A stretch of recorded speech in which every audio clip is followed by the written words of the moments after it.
All right. Hello, everyone, and thank you all for joining us during the Lytham Partners Fall 2022 Investor Conference.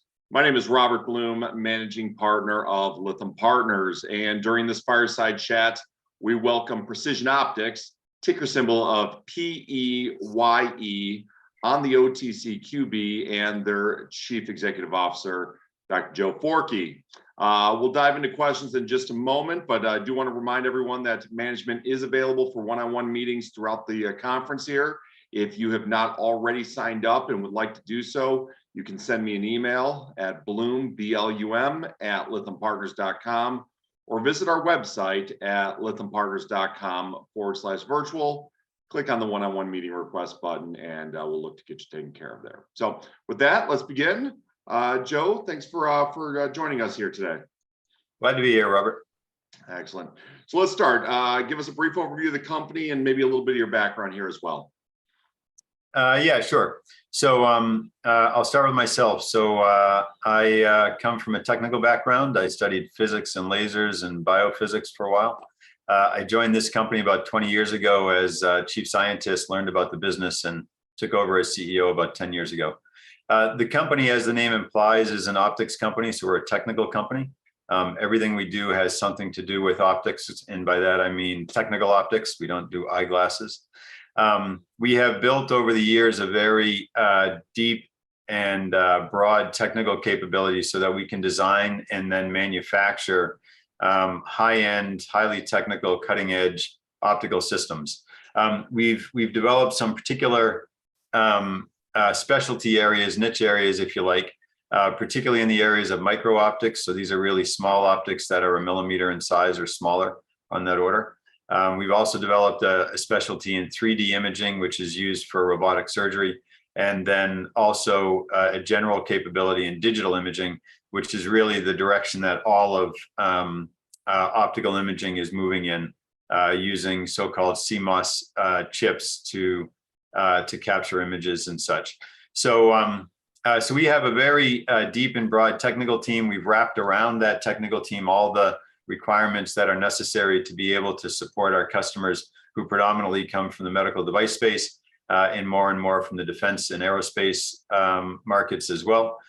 We've put together a complete team that can take projects for them from the early conception stage when they're just working on the development and design of a product all the way through to mass manufacture. We support them with all of the regulatory requirements. We support their clinical trials if they're doing medical devices. And ideally, we like to stay with a customer for many, many years. Once they get into production, we continue manufacturing things for a long, long time for them. So you just mentioned a couple of items there: medical devices, defense, also micro optics, 3D, and sort of digital imaging. Your technology is an enabler for these sort of companies around the world, the device and defense companies to bring next generation products to the table. Talk about it specifically, what it is that you're sort of bringing to the table that others cannot, and why they choose Precision Optics. Yeah. So there's really two aspects to that. The first is the really cutting edge technical capability. So we've been at this for many, many years. We made a decision 6-7 years ago to focus on these very specific areas that I already mentioned: micro optics, 3D imaging, and digital imaging. And so we have what I would consider amongst some of the best technical resources really in the world to be able to design and to manufacture next generation products that take advantage of those particular areas within the optical sciences. So that's the first thing. Customers come to us because our technology, as you say, enables the capabilities or enables the procedures or the systems that they're really interested in putting together. Beyond that, it really the other major, I would say, competitive advantage that we have is what I spoke of just a minute ago, that we've wrapped around this technical capability and infrastructure that allows us to work with our customers from the very beginning stages of their development process all the way through to mass manufacture. And that's pretty unusual, particularly for a team that is as technically advanced as ours is. That ends up having great benefit for our customers, because if our customer goes to a company that has a great technical capability in how to manufacture a small lens, but they don't know anything about how to design that lens, or they don't know anything about the regulatory requirements that the FDA is going to require when they put that lens into a bigger system. They can get access to that one very specific technical piece, but unless they have others who can inform that technology in a way that allows it to be used in their final device, it's not nearly as useful. So we've spent a long time not only developing the technology, but also developing the infrastructure to serve our customer all the way through their development and manufacturing process. Those two things combined, I think, make us really, really unique. And it's the reason that we continue to get more and more interest from the medical device community. And now, as I mentioned earlier, from the defense aerospace community as well.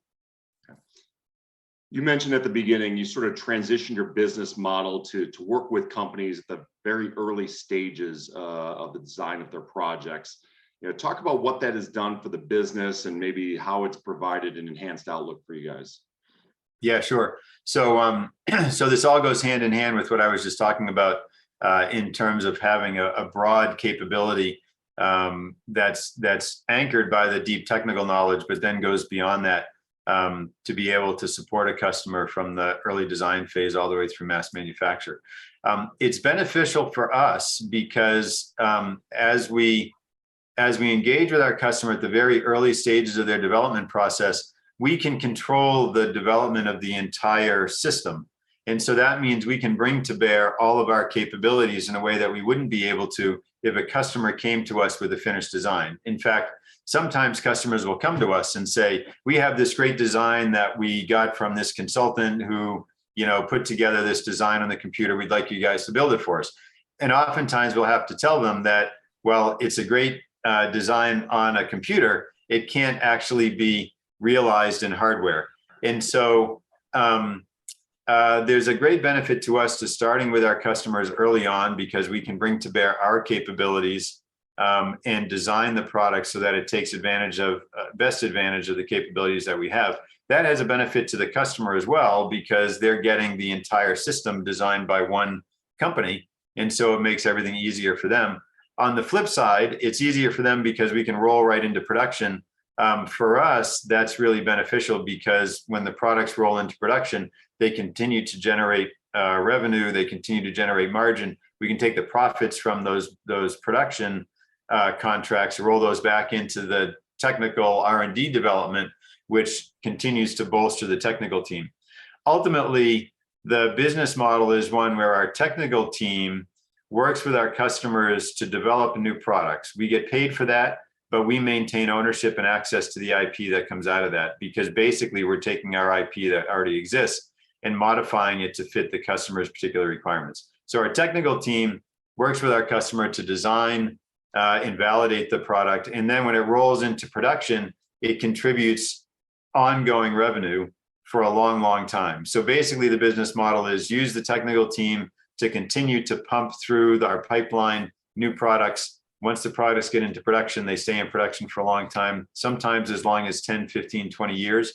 And so as we continue to put more projects into production, we continue to grow the revenue base of the company. That's a perfect point there is sort of as a result of this business shift you've made, you have seen your pipeline expand rather dramatically here over the last couple of years. And, you actually made a recent acquisition we'll talk about here in a moment that'll sort of further accentuate that. But, help investors understand what that correlation is between the pipeline and then the sort of the potential revenue growth of the company in the coming years. Yeah, sure. So, so the pipeline is really the pump, if you like, of the company. So we had to prime the pump when we first started following this business model.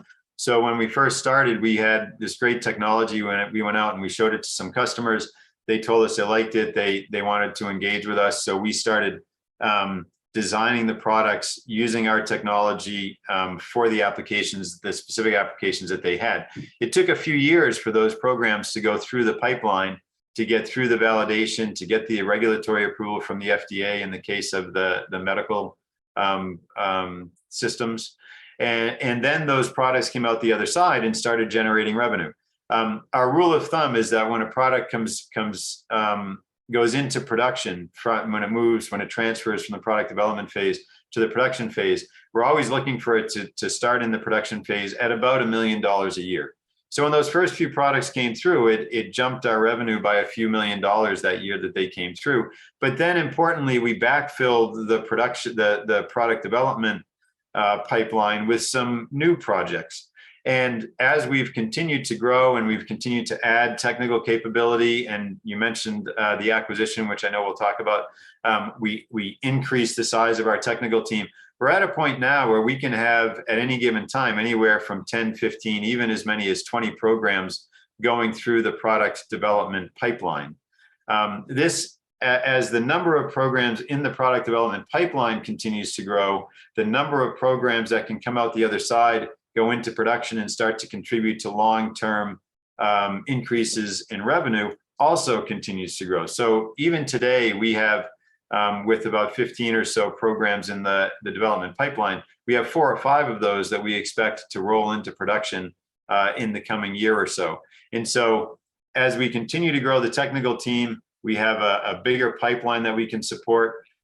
We're seeing great interest from the marketplace in our capabilities, so we're able to pick and choose and be a little more selective on the programs that go into the pipeline now. And as that pipeline continues to grow, the number of programs that transfer to production continues to grow, so we continue to increase the rate at which we can increase revenue year over year. Right. Let's jump into the acquisition now. So Lighthouse Imaging, Yeah, sure. First talk us through sort of the process and the thoughts behind the acquisition and what it is that they bring to sort of the combined POC. Yeah. So Lighthouse Imaging is a group that's located in Maine, close to Portland, Maine. It's a group that it's a company that's been in business since the late 80s, similar to POC. We were founded in the early 80s. And it's a company that we've known for many, many years. We've known them because they're also an optics company. They also worked in medical device systems. Sometimes we would compete with them, but there are other times when we would partner with them. And so this is not that unusual in the optics industry, which is a fairly small industry. I would say that we were a friendly competitor of Lighthouse's, and there are a number of other friendly competitors that we have in the industry because it's a small industry. We had talked about merging the companies a number of times, and finally about a year and a half ago, it looked like it might be the right time, given where they were in terms of a similar business model where they were bringing some programs through their product pipeline. They expected them to get into production. And given where we had grown to, and us being in a position where we could use our stock as a way of doing some acquisitions.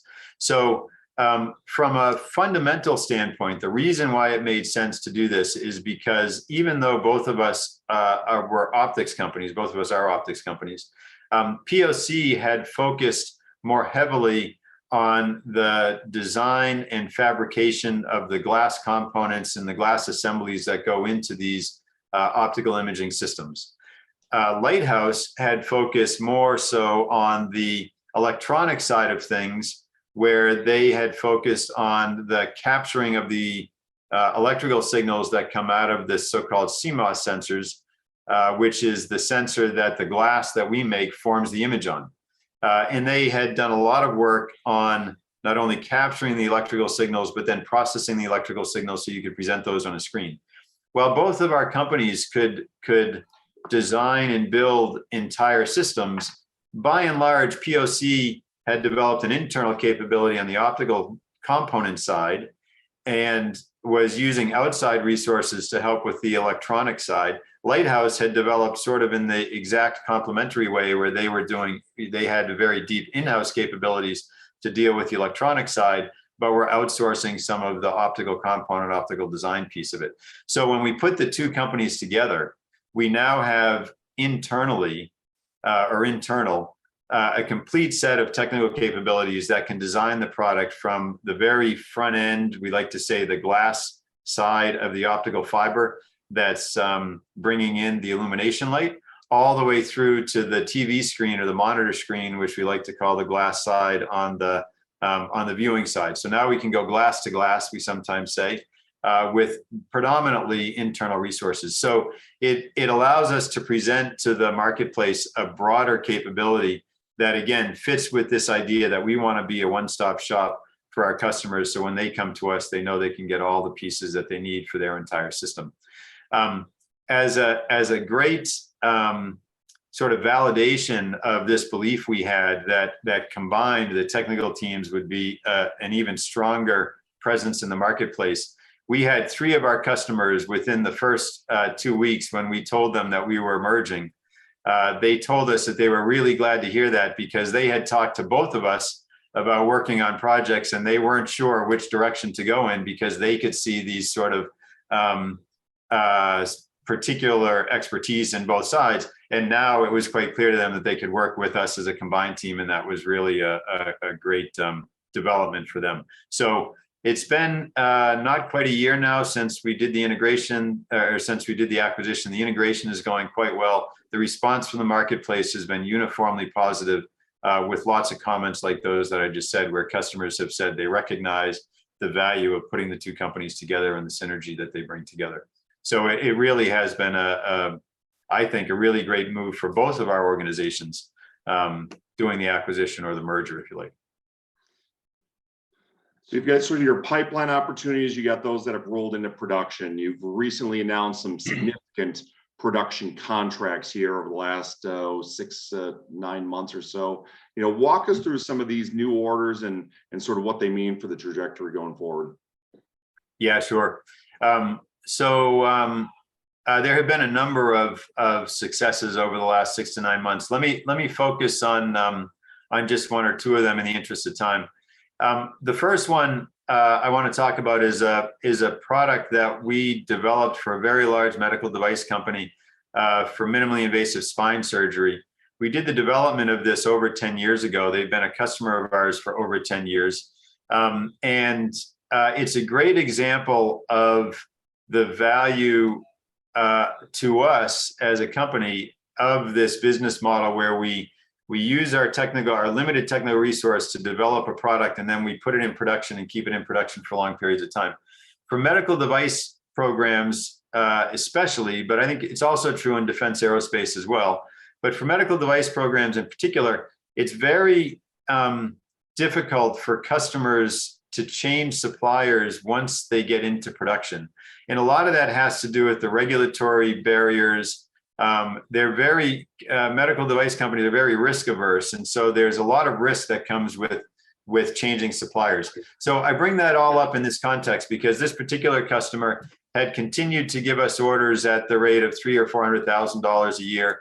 They had basically stopped during the pandemic for a couple of years, but they came back very strong with some orders as high as a couple $1 million over the last 12 months. Now we'll deliver that over 4 or 5 quarters. We've already started delivering that at a rate of $400,000 or $500,000 a quarter. But it's a great example where we didn't have to use our technical resources recently in any significant way to capture these very significant orders. It really is a follow-on. I had a CFO once who called it an annuity on the work that we do on the development side once we get into production. So this is a great example where we got these, we got a number of purchase orders from this customer because there are a number of different versions of the same product, but all told, they added up to a couple $1 million, and we're delivering those over about a 12-month time period. I think we have a couple more quarters to go before we run through those orders. Now, I think they actually have built up some inventory, so the volume for that customer will drop down a little bit after we finish deliveries for this over the next 6 months or so. But I'm quite sure that they'll be back in a year with some more orders, and this will just continue on and on into the future indefinitely. So it's a great example of how our business model works, and it was a great example over the last 12 months of seeing some recovery from the pandemic in a pretty significant order for us. The second big order that I want to highlight and just mention is a new customer that's in the defense aerospace area. Without going into too much detail, I want to talk a little bit about our historical focus on the medical device space. As a small company, we've been very mindful over the years of being well focused on what we do, both technically. I talked early on that we selected some sort of niche areas within optics. We don't do all optics for everyone. We have some very specific areas that we work in. Similarly, on the sales and marketing side, for many, many years, we only marketed ourselves to the medical device space. And that's because we found that that was the place where we had the best opportunities for the areas that we had focused on. More recently, as the company has grown, we have recognized that there are applications in the defense aerospace market as well. And in fact, even over the years, there were a couple of customers who came to us from that segment, who came to us and discovered us, even though we weren't at the defense conferences, and discovered the things that we were doing and asked us to look at some programs from them. So we have one or two defense customers that we've had for many years, but we, over the last, I would say 2 or 3 years, have started to spend some time looking at and marketing ourselves to the defense aerospace industry. And there's one customer in particular that we were working with over the last 2 years or so, working on prototypes and development work. And finally, in I think it was February, we announced a very significant order for us that amounted to a $3 million a year run rate order from this defense aerospace customer. Now, the initial order that they gave us, I think, was about $1.5 million for the first 6 months. We announced a few months later that they gave us another order for $800,000 for the next 3 or 4 months. And we're talking with them now about getting the next follow-on purchase order to continue for the next 6 months after that, or 12 months after that. So it looks like it will be a good long-term ongoing order at a run rate of about $3 million a year. It's just with this defense aerospace customer. We've started deliveries now, and we're in our 3rd or 4th month of deliveries. As sometimes happens, there were a couple of hiccups the first couple of weeks, the first month, but we have those behind us. Our customer is very happy with everything that's happening. As I say, they're talking about follow-on orders. And so this is a pretty significant order for our company. And we believe that there are other opportunities in the defense aerospace marketplace. And so we're looking at continuing our efforts to market both to the medical device space, but now also more and more to the defense aerospace marketplace. Just in sort of the interest of time, I know we only have a few minutes left here. When you sort of think about the strategic plan, if you will, for Precision Optics, and you've sort of laid some of the components out here, but walk through what those are and sort of where you think this business sort of goes in the future here. Yeah, sure. So I talked about the fact that we came up with this business model a number of years ago, and we sort of had to prime the pump and get things going. It took us a few years to get the first production orders up and running. Those were running pretty strong until the pandemic hit. Those dropped off with the pandemic quite a bit actually, because they're in medical device predominantly. Those orders now are starting to come back with the pandemic-related restrictions on surgical procedures being relaxed. So we're seeing those programs come back, which is helping to boost our revenue. We're also seeing a number of the programs come out of the product pipeline, like that defense aerospace program I just talked about, but there are a couple of others as well. We looking forward to the next 12 to 24 months, we see another 5 or 6 programs coming out of the pipeline and adding to our overall production revenue. In general, as the company is growing, I already mentioned that our technical team is growing, the rate at which we can support pipeline programs and the rate at which we can transfer those into production is growing. So sort of across the board, we see lots of reasons why we expect our revenue not only to increase, but for the rate at which it increases to continue to grow. As we grow in size and as we see the number of production programs increase, we expect, and we're already starting to see our margins start to increase. We're starting to see greater efficiency, greater utilization, and so we expect our profitability will increase as well. The acquisition of Lighthouse was a critical part of that. That grew the company by another 25-30%. That's helping us to reach critical mass. All in all, we have made some strategic investments over the last 3 or 4 years. We've invested in the sales and marketing team to be able to broaden not only the marketing into the defense aerospace side of things, but also to be able to respond to more programs, to have a bigger funnel, if you like, getting into our pipeline. We've added to our technical resources, both with some targeted hires as well as the acquisition of Lighthouse, which was very complementary from a technical standpoint. We have added to our OpEx expenses beyond sales and marketing after the acquisition of Lighthouse in order to accommodate the integration. But I think by and large, we've built the team that we need now for the company to grow in a pretty significant way over the next couple of years. Finally, I'll say, even though we see lots of opportunity for organic growth, we still continue to look at potential M&A activity. There's no part of the strategic plan that says we have to find another acquisition, but we believe there are lots of opportunities out there. The optics industry is pretty fragmented, and we won't hesitate when we find a target that satisfies the technical needs or some other expansion aspect of the company. If the financials are right, we'll continue to look at M&A activity to accelerate the growth. So pretty much on all fronts, the company is moving in the right direction. We've got lots of opportunities in front of us, and we expect considerable growth going forward. Sounds good. I think that's probably a good point to leave it. Anything else before we sort of finish up here today? No, I think that covers it. I think we're really excited that coming off the acquisition and coming out of the pandemic and seeing some growth is it's a great place for our company to be right now. Fantastic. All right, Joe, we'll leave it there. Thank you so much for your time. We always greatly appreciate it. Again, I want to remind everyone if you've not already signed up for a one-on-one meeting and would like to do so, send me an email, Blum, BLUM, @lythampartners.com, or again, you can visit the website, lythampartners.com/virtual. Click on the one-on-one meeting request button, and we'll look to get you taken care of. So we hope you all enjoy the conference. Joe, thank you again very much. Thank you, Robert. Thanks, everyone.